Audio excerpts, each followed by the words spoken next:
Stuck in a love triangle at 29, I can't decide between two girlfriends. G1, my troubled partner, demands, I want control over our relationship, while G2, who inspires me, says, let's move in together. Who will I choose, and will I be selfish for wanting stability? Hello everyone. I find myself at a crucial juncture in life and I am uncertain about which path to take. How would you approach making a decision in a situation like this? Background: I am a 29-year-old female and I have only recently managed to get my life organized. It is an understatement to say that I am naive and lacking in life experience. Most of my memories involve some form of party, substance use, or poor choices under the guise of fun. I have experienced my party years and have since chosen to slow down. I have a decent job and the salary is sufficient.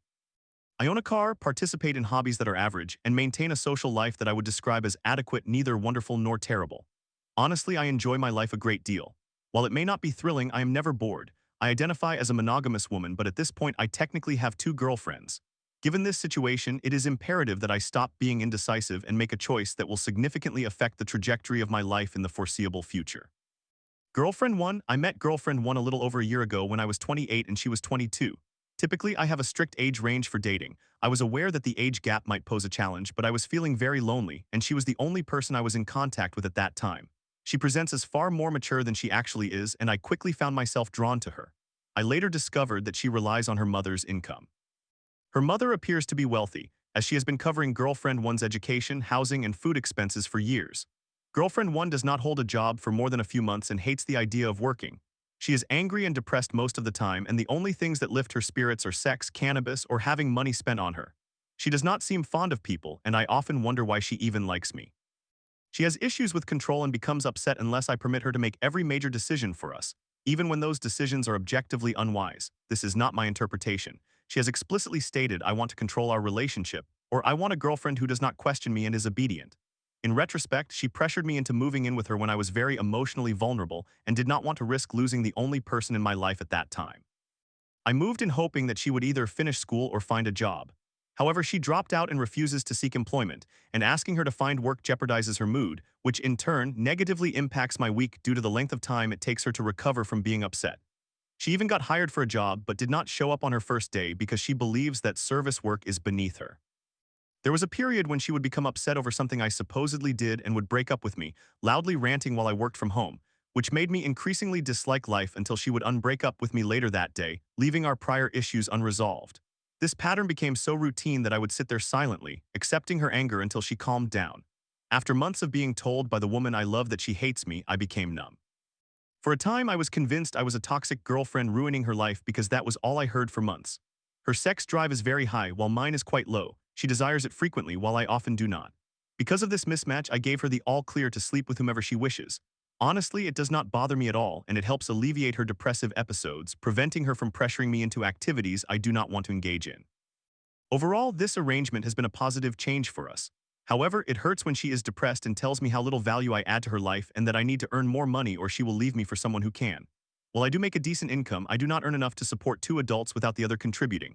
As before, I allow her to express her feelings before she cools down and apologizes, and we sweep it under the rug. Yes, I realize how toxic this sounds. Girlfriend 2 can hardly believe I remain with girlfriend 1.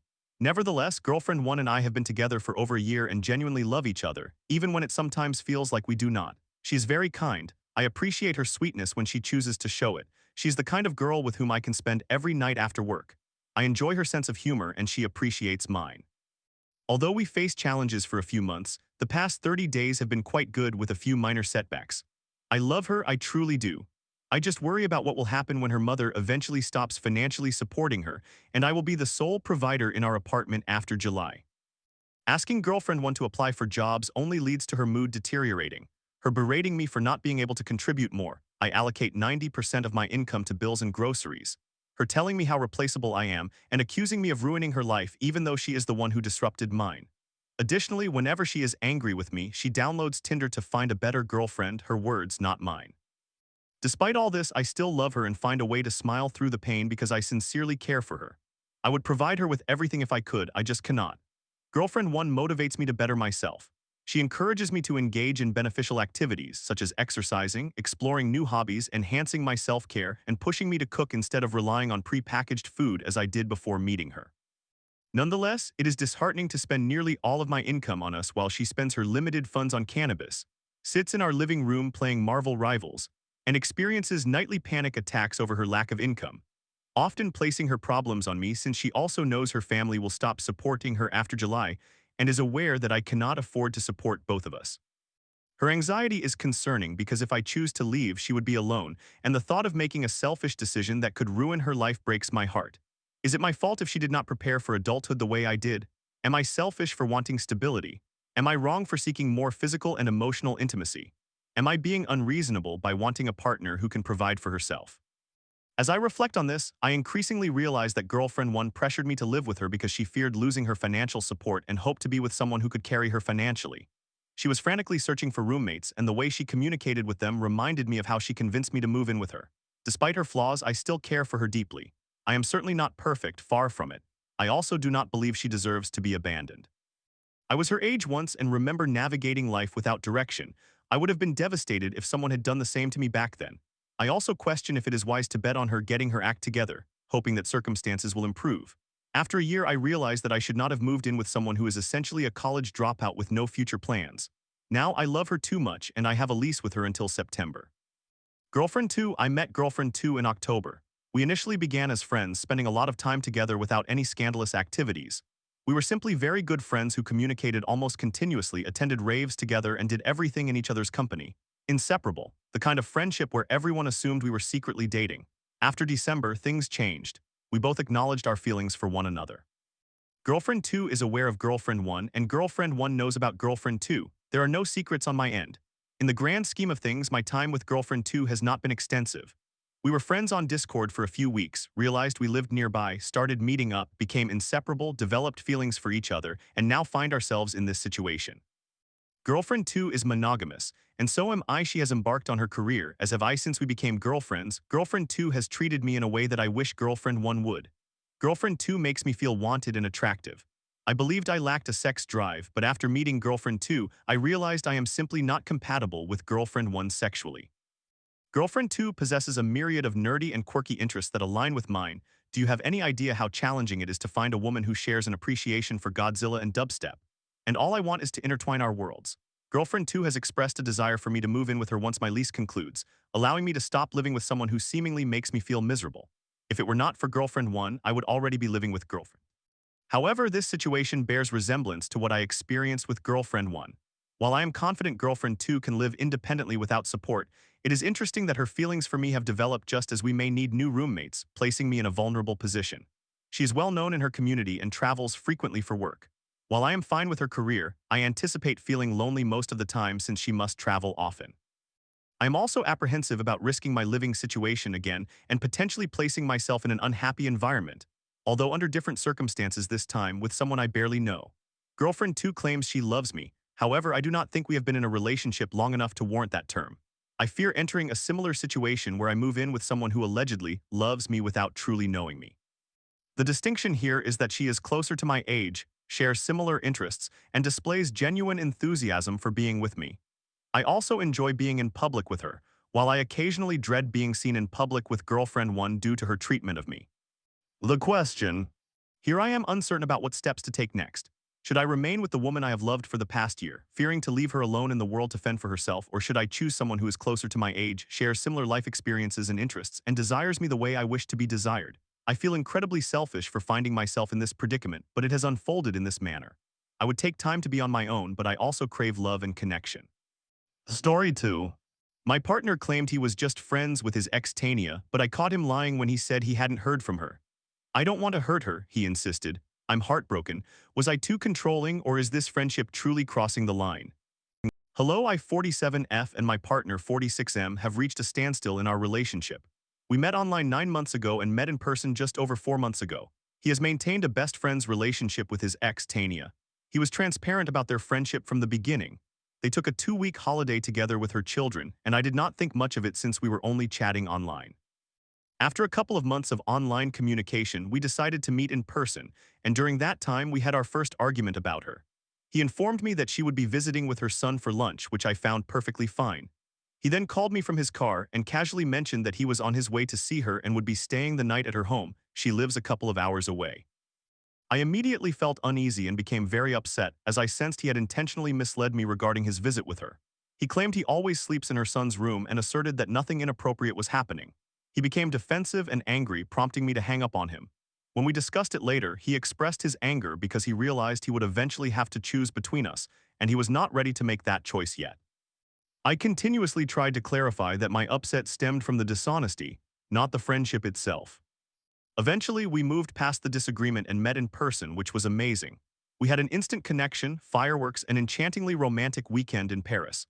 I flew back to the United States with him and stayed for 7 weeks. However, we argued again over Tania when I learned that he had been texting her while in Paris without informing her about me. He reluctantly messaged her to say he had met someone. Instead of being happy for him, she expressed disappointment for not being informed sooner. I found her response peculiar for someone who was merely a friend. He did not see it that way and felt bad for hurting her feelings. Later, I discovered they were messaging several times a day, every single day. This led to another argument. I simply felt it was inappropriate for them to exchange good morning and good night messages daily. It felt as if they were still in a relationship, which made me uncomfortable. I began to feel anxious every time he was on his phone, worrying he was communicating with her. We talked, and he promised to reduce contact with her. Yet he texted her again the very next day, leading to more arguments and nearly resulting in a breakup. I was neither jealous nor insecure. I just believed they had excessive communication for ex-partners. I should mention that I trusted my partner and never felt there was anything physical occurring between them. I still believe that, but the emotional connection I suspect they share makes me feel sad and leads me to believe my needs are not important to my partner. Just before Christmas, we discussed it again, expressing how uncomfortable the situation made me feel and how inappropriate I found it. He maintained that there was nothing significant happening, insisting he had no romantic feelings for her. I reiterated that my issue was with his breach of trust and not his friendship with an ex. I requested to see some of their conversations and attempted to explain why their exchanges were inappropriate. She sent pictures of herself and long messages discussing how intense and magical their initial connection was, recalling their past and their relationship. Not once did she inquire about me or his happiness. It was solely about her and her feelings. We agreed he would stop contacting her, and if she continued reaching out, he would kindly request some distance. I was satisfied with this arrangement, and for the last 2 months I have not dwelled on it much. I only asked maybe twice if he had heard from her, and he replied no. Today I noticed that my partner was logged into his email account on my iPad. We frequently share passwords and use each other's accounts and devices. I thought it would be amusing to send him an email from his own account. In the process, I discovered numerous emails from Tania. He has remained in contact with her the entire time. I read all the emails and noted that aside from one instance in which he mentioned missing her, there was nothing sexual or inappropriate from his side. However, I believe she is being manipulative and inappropriate, as she brought up their shared past and the wonderful times they had, and my partner mentioned he thought about those moments constantly. This was just 3 days before he first told me he loved me. I am utterly devastated. He lied to me multiple times, claiming he had not heard from her. When I confronted him after work today, he immediately became angry and defensive. He claimed to feel controlled regarding the decision to maintain no or low contact with her and stated he did not want to hurt her. I told him he had hurt me instead and had betrayed me, akin to cheating. He was extremely defensive and we engaged in a significant argument. He apologized once but did not appear genuinely remorseful. He expressed no regret for his actions. I kept asking if we could find a resolution or if we should just break up. He was reluctant to discuss it and preferred to go to bed early. Subsequently, we had a more composed conversation, but he continued to assert there was no resolution. I believe he does not want to cause pain to either of us. However, if he truly loved and cared for me, he would consider severing ties with her. I feel confused. Am I being irrational and unreasonable, or is his relationship with her indeed inappropriate? I love him. I believed he was my person and that we were destined for a wonderful life together. Is there any chance of recovery from this situation, and do you have any advice? I feel sad and heartbroken, knowing I should probably leave but unwilling to spend my life wondering if we could have tried something else. Additional information: he has not seen her in person since August or September of last year before we met face to face. He insists he has no desire to meet her in person, and the emails show he has declined all her invitations for in-person meetings. She never invites me, only him. I suggested I meet her, to which he firmly responded no. He believes they will eventually drift apart on their own and maintains that he should not have to hurt her by explicitly ending their friendship. Furthermore, he did not mention anything about me reading his email. I do not think he is upset by that, and I know if I asked to see his phone, he would readily comply. I am confident he is not hiding anything nefarious like an affair, but I cannot shake the feeling that this friendship is peculiar. Summary: my partner deceived me about maintaining contact with his ex. He does not wish to sever ties, and I am unsure if I am being controlling and unreasonable or if their friendship truly crosses a line.